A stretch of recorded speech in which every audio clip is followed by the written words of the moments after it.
السلام عليكم ورحمة الله وبركاته. أعوذ بالله من الشيطان الرجيم. بسم الله الرحمن الرحيم. الحمد لله والصلاة والسلام على أشرف رسول الله وعلى آله وصحبه الفائزين برضا الله ما بعد. ബഹുമാനവും സ്നേഹവും നിറഞ്ഞ സുഹൃത്തുക്കളെ, ശ്രോതാക്കളെ, പ്രിയമുള്ളവരെ, നമ്മൾ ജീവിതത്തിൽ ഒരുപാട് സ്വപ്നങ്ങൾ കാണുന്നവരാണ്. സ്വപ്നമെന്ന് പറഞ്ഞാൽ ആഗ്രഹം, അഭിലാഷ എന്നല്ല, മറിച്ച് നാം രാത്രി കിടന്നുറങ്ങുന്ന സമയത്ത് പല നിരക്കുള്ള സ്വപ്നങ്ങൾ നമുക്ക് കാണാറുണ്ട്. എന്നാൽ ഇതിൽ നല്ല സ്വപ്നങ്ങളും മോശമായ സ്വപ്നങ്ങളുമുണ്ട്. അതുപോലെ തന്നെ സ്വപ്നത്തിൽ സത്യസന്ധമായതും എന്ന് പറഞ്ഞാൽ കണ്ട സ്വപ്നം അതുപോലെ സംഭവിക്കുന്നതും അല്ല, വെറുതെ ഫേക്കിനാവ് എന്ന് നമ്മൾ പറയും. കള്ള സ്വപ്നങ്ങൾ അല്ലെങ്കിൽ പൈശാചികമായി നമ്മെ പിശാച് ബുദ്ധിമുട്ടിക്കാൻ വേണ്ടി കാണിച്ചു തരുന്ന സ്വപ്നങ്ങൾ, ഇങ്ങനെ പല നിലക്കുള്ള സ്വപ്നങ്ങൾ. അതുപോലെ തന്നെ സ്വപ്നത്തിൻ്റെ വ്യാഖ്യാനം കൃത്യമായി നമ്മൾ പറയുമ്പോൾ അതിൻ്റെ സമയവും സന്ദർഭവും നോക്കിയിട്ടാണ് പറയുക. ഏത് സമയത്തും കണ്ട സ്വപ്നങ്ങൾ അത് സത്യമായിക്കൊള്ളണമെന്നില്ല. പ്രത്യേകമായ സമയം, അതായത് അത്തായ സമയം, ഫജ്റിന് മുമ്പ് കാണുന്ന സ്വപ്നങ്ങൾ ഏറെയും അത് സത്യമായി പുലരുന്നതായി നമ്മുടെ ജീവിതത്തിൽ നമുക്ക് കാണാൻ സാധിക്കും. അത് തന്നെയാണ് മഹാന്മാർ പഠിപ്പിച്ചത്. അങ്ങനെ സ്വപ്നത്തിൽ പല നിരക്കുള്ള വ്യാഖ്യാനങ്ങളും ഇനങ്ങളുമുണ്ട്. ഒരുപാട് സ്വപ്നങ്ങൾ നമ്മൾ കാണുന്നവരാണ്. എന്നാൽ ഇന്ന് ഞാൻ നിങ്ങൾക്കൊരു ക്ലിപ്പ് കാണിക്കാം. അത് പ്രഗത്ഭനായ ഖുർആൻ പ്രഭാഷകനും ഖുർആൻ പണ്ഡിതനുമായ ബഹുമാനപ്പെട്ട ഷെയ്ഖ് റഹ്മത്തുള്ള ഖാസിമി ഉസ്താദിൻ്റേതാണ്. അദ്ദേഹം ഖുർആനിൻ്റെ വലിയ അറിയപ്പെട്ട ഒരു പണ്ഡിതനായി നമ്മുടെ ഇടയിൽ അറിയപ്പെടുന്ന ഒരു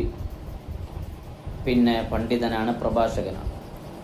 അപ്പോൾ മഹാനവറുകൾ സ്വപ്നവുമായി ബന്ധപ്പെട്ട് സംസാരിക്കുന്നതിനിടയിൽ പറഞ്ഞ ഒരു കാര്യം, അതായത് നമ്മൾ സ്വയം, ഈ സ്വപ്നം കാണുന്ന മനുഷ്യൻ, അവൻ സ്വന്തമായി നഗ്നത പ്രദർശിപ്പിക്കുന്നവനായിട്ടോ വസ്ത്രങ്ങളെല്ലാം അഴിച്ചു മാറ്റിക്കൊണ്ട് നിൽക്കുന്നവനായോ ഇരിക്കുന്നവനായോ അല്ലെങ്കിൽ ജനങ്ങളുടെ ഇടയിൽ ഉള്ളവനായിട്ടോ അവൻ സ്വപ്നം കാണുന്നുണ്ടെങ്കിൽ, അവൻ്റെ സ്വന്തം നഗ്നത പ്രദർശിപ്പിച്ചും കൊണ്ട് നിൽക്കുന്നതായി കാണുകയാണെങ്കിൽ എന്താണ് അതിൻ്റെ വ്യാഖ്യാനമെന്ന മഹാനവറുകൾ വളരെ വിശദമായി നമ്മളോട് സംസാരിക്കുക.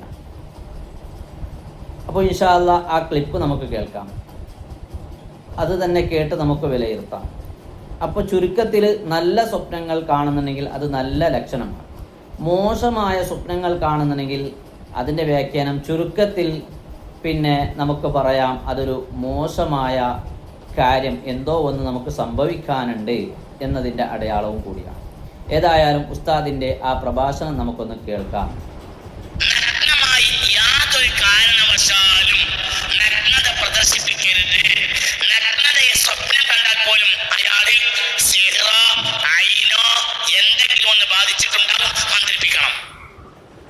തിരിഞ്ഞിട്ടില്ല, ഞാൻ നഗ്നനായി നിൽക്കുന്നതായി ഒരാൾ സ്വപ്നം കണ്ടോ സങ്കല്പിക്കുക. ഒന്നിരിക്കൽ അയാളിൽ സിഹർ വന്നിട്ടുണ്ടാവും, അല്ലെങ്കിൽ ഐന്, അല്ലെങ്കിൽ ഏതെങ്കിലും ഒരു ശൈത്താൻ കേറാതെ അതുണ്ടാവൂല. നഗ്നത ഇഷ്ടമുള്ളവൻ ആരാണ്? ശൈത്താന.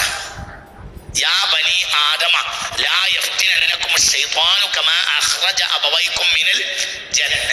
സ്വർഗ്ഗത്തിൽ നിന്ന് നഗ്നരാക്കി നിങ്ങളുടെ മാതാവിനെയും പിതാവിനെയും ഇറക്കി വിട്ടു ആര്? ശൈത്താൻ. അത് നിങ്ങളുടെ അടുത്ത് കളിക്കുന്നത് ശ്രദ്ധിക്കണേ.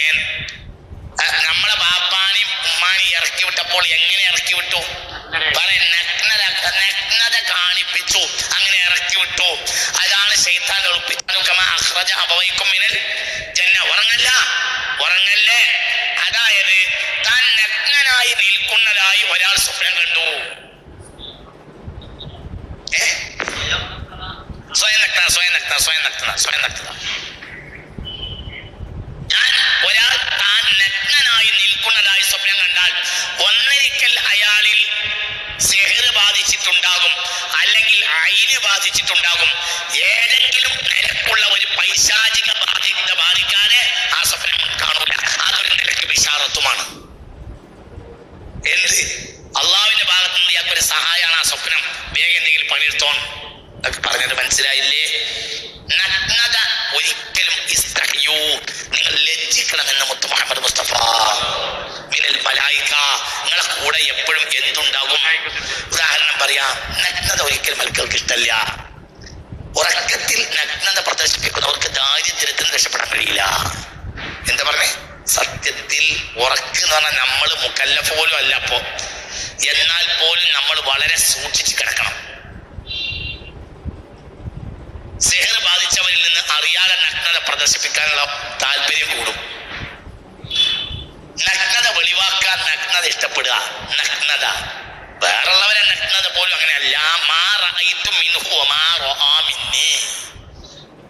അവരിൽ നിന്ന് ഞാനും കണ്ടിട്ടില്ല, നബിയിൽ നിന്ന് ഞാനും കണ്ടിട്ടില്ല, എന്നിൽ നിന്ന് നബിയും കണ്ടിട്ടില്ല എന്ന് ഉമ്മുൽ മുഅ്മിനീൻ ആയിഷ.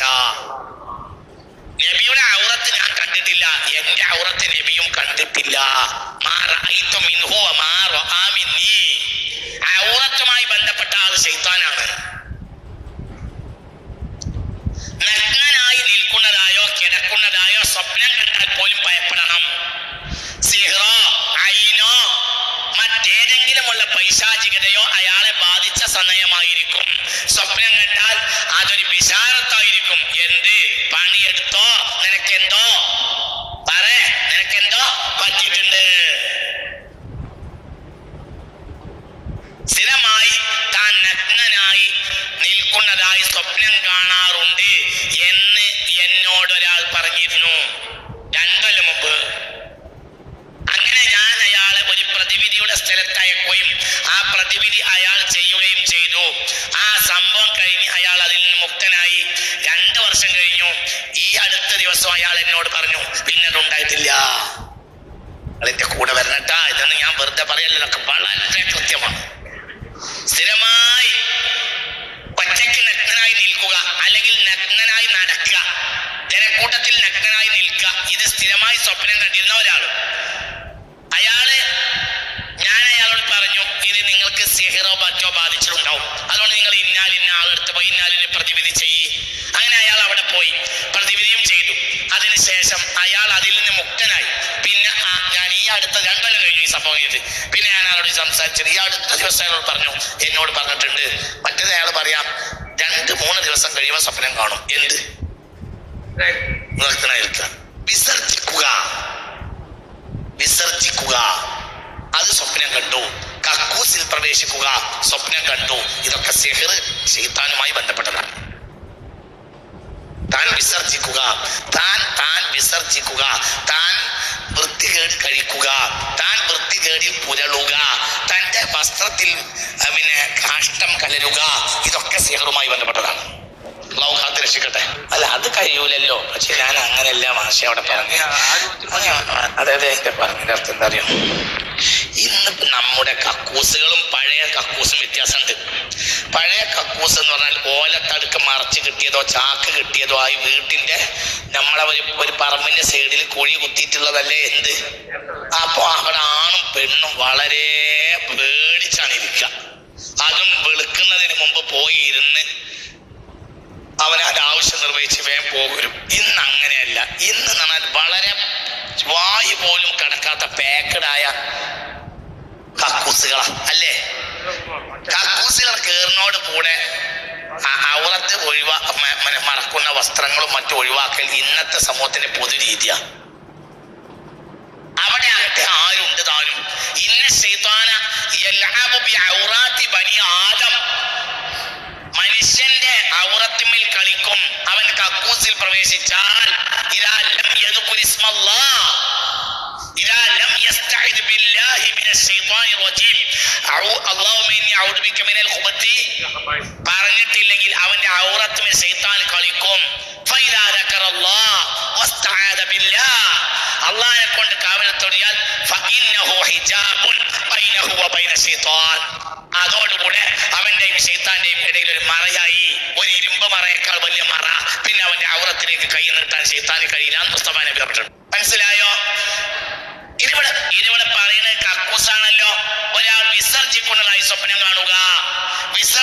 കളിക്കുക, വിസർജ്യ വസ്തുവിൽ കളിക്കുക, പുരളുക പോലത്തെല്ലാം എന്തിന്റെ അടയാളമാണ്? പൈശാചിക ബാധ. അപ്പോൾ കേട്ടില്ലേ നിങ്ങൾ? സ്വന്തം നഗ്നത പ്രദർശിപ്പിക്കുന്നതായി കണ്ടാൽ അവനിക്ക് എന്തെങ്കിലും കാര്യമായ ബുദ്ധിമുട്ട് സംഭവിച്ചിട്ടുണ്ട്, സിഹിറോ കണ്ണേരോ അല്ലെങ്കിൽ പൈശാചികമായ ബുദ്ധിമുട്ട് അവനെ ഏറ്റിട്ടുണ്ട് എന്നതിൻ്റെ അടയാളമാണ്. അതുപോലെ തന്നെ പിന്നെ മാലിന്യങ്ങളിൽ, അതായത് വിസർജ്യത്തിൽ അവൻ പൊറളുന്നതായോ അല്ലെങ്കിൽ വിസർജ്യം കാണുകയാണെങ്കിൽ, അങ്ങനെയുള്ള മാലിന്യങ്ങളുമായി അവൻ ഇടപഴകുന്നതായി കണ്ടാൽ അവനിക്ക് പൈശാചിക ബാധ ബാധിച്ചിട്ടുണ്ട് എന്നതിൻ്റെ അടയാളമാണ് എന്നാണ് മഹാനവറുകൾ സൂചിപ്പിക്കുന്നത്. ഏതായാലും ഇത്തരം മോശത്തരങ്ങളായ സ്വപ്നങ്ങൾ നാം കാണുകയാണെങ്കിൽ നമ്മൾ ആദ്യമായി ചെയ്യേണ്ടത്, നാം ഉണർന്ന ഉടനെ, ആ സ്വപ്നത്തിൽ നിന്ന് ഉണർന്ന ഉടനെ നമ്മുടെ ഇടത്തെ ഭാഗത്തേക്ക് 3 പ്രാവശ്യം തുപ്പുകയും അഊദു ബില്ലാഹി മിനശ് ശൈത്വാനിർ റജീം എന്ന് അള്ളാഹുവിനോട് ആ സ്വപ്നത്തിൽ നിന്നും, ആ സ്വപ്നം യാഥാർത്ഥ്യമാകുന്നതിനെ തൊട്ട് അല്ലെങ്കിൽ പൈശാചികമായ ഷർറിനെ തൊട്ട് അള്ളാഹുവിനോട് കാവൽ തേടുക എന്നുള്ളതാണ്. അള്ളാഹു താല എല്ലാവിധ ആഫത്ത് മുസീബത്തുകളിൽ നിന്ന് നമ്മളെയും നമ്മളെ കുടുംബങ്ങളെ രക്ഷപ്പെടുത്തി അനുഗ്രഹിക്കുമാറാവട്ടെ. അസ്സലാമു അലൈക്കും വറഹ്മത്തുള്ളാഹി വബറകാതുഹു.